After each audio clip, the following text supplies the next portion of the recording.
I got so much motherfucking design on right now. Bring it down, bring it down, make it clap. I got 3 whole thoughts, I'm block, bitches on my line, and you know. Assalamualaikum warahmatullahi wabarakatuh. Izin memperkenalkan diri, nama saya Aulia Putri Rohali dari kelas APL 5. Nama saya Nazwana Najibah dari 11 sampai 5. Nama saya Diarjun Nandari dari kelas 11 APL 5. Nama saya Muhammad Rifa Gunawan dari kelas 11 APL 5. Nama saya Matulan dari kelas 11 APL 5.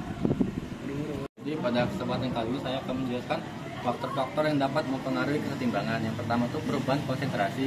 Jika salah satu zat konsentrasinya ditambah atau diperbesar, maka reaksi kesetimbangan akan bergeser dari arah zat yang ditambah tersebut. Jika salah satu zat konsentrasinya dikurangi, diperkecil, maka reaksi kesetimbangan akan bergeser ke arah zat yang dikurangi tersebut. Contoh, 2A ditambah B menjadi 3C ditambah D. Jika konsentrasi A atau B dikurangi dari dalam sistem, maka kesetimbangan akan bergeser ke kiri, bergeser ke arah A dan B, sehingga konsentrasi zat A dan zat B akan bertambah sampai tercapai kesetimbangan yang baru. 2. Volume dan tekanan. Jika tekanan ditambah, diperbesar, berarti volume diperkecil, maka reaksi kesetimbangan akan bergeser ke arah jumlah koefisien mol lebih kecil.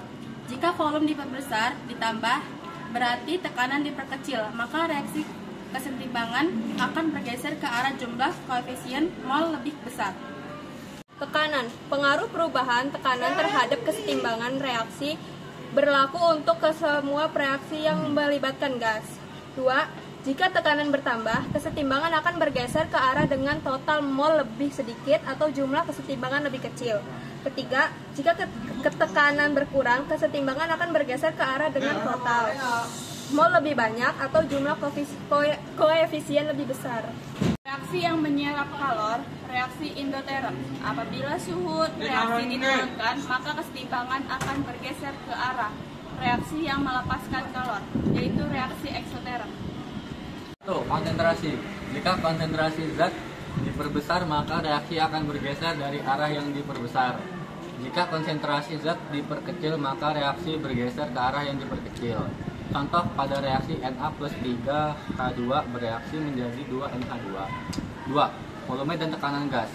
Volume berbanding terbalik dengan tekanan. Volume diperbesar, maka otomatis tekanan diperkecil. Volume diperkecil, otomatis tekanan diperbesar. Perubahan tekanan harus dapat berpengaruh pada gas-gas. 3. Perubahan suhu. Menaikkan suhu berarti menambahkan kalor. Perubahan suhu akan mempengaruhi reaksi kesetimbangan eksoterm dan endoterm.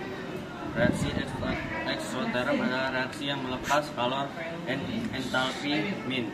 Reaksi endoterm adalah reaksi yang menerima kalor entalpi plus. Dalam reaksi kesetimbangan, jika suhu dinaikkan maka reaksi bergeser ke arah reaksi endoterm. Dan jika suhu diturunkan maka reaksi akan bergeser ke arah reaksi eksoterm. 4. Katalis. Katalis adalah zat yang dapat mempercepat reaksi pada reaksi kesetimbangan. Katalis hanya berpengaruh sebelum tercapai kesetimbangan. Setelah setimbang, katalis tidak berpengaruh lagi. Agar reaksi bergeser ke kanan, sebutkan 6 aksi yang harus dilakukan. Yang pertama tuh N2 diperbesar, dan yang kedua 3H2 diperbesar, yang ketiga 3NH2 diperkecil, yang keempat tekanan diperbesar, yang kelima volume diperkecil, dan yang keenam suhu diperkecil.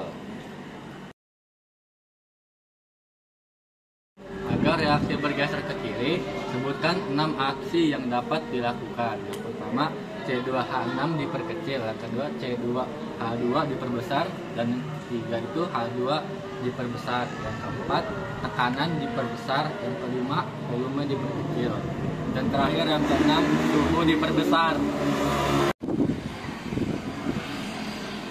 Sekian dari kelompok kami, kurang lebihnya saya minta maaf dan kepada Allah saya mohon ampun. Wassalamualaikum warahmatullahi wabarakatuh.